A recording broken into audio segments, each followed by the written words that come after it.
For this trip, I let my daughter set the agenda, which meant we skipped visits to the museum or the DMZ in favor of more shopping. But what surprised me was how it was balanced against getting outside and into nature. Namsan Tower is one of the defining landmarks that make up the Seoul skyline and sees over 8 million visitors every year.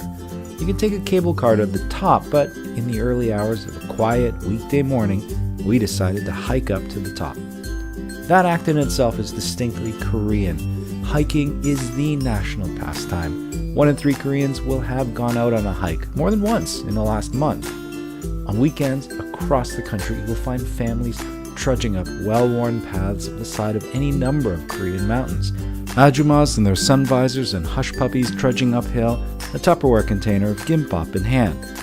Nowadays, we're just as likely to see middle-aged folks decked in the latest moisture-wicking gear and armed with walking poles making their way to the top.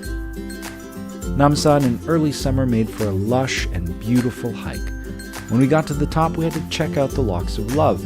Scattered at over a dozen different spots atop the mountain, they're filled with millions of locks from folks all over the world. Kay and I both brought our locks from high school and found a home for them overlooking Seoul, our family's names sharpied on the back.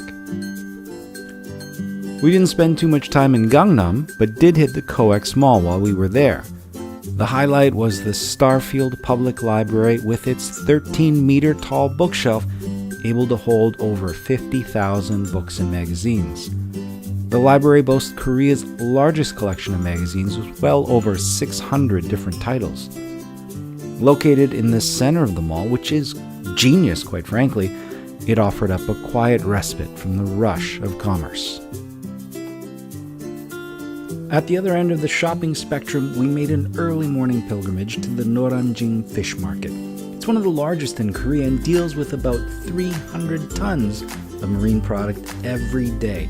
Massive crabs to tiny baby octopus, cuttlefish, skate, pufferfish, sea urchins, eels, and more.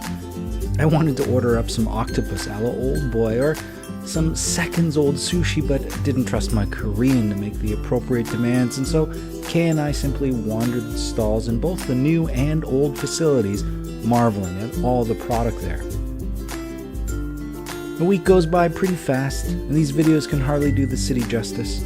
We're both back home and grateful to sink into our old routines for the time being. I certainly miss the food, though. I think Anthony Bourdain, who sadly passed while we were in Korea, said it best when he said, "I think food, culture, people, and landscape are all absolutely inseparable." Thought of him often as we found ourselves on this grand adventure in Seoul.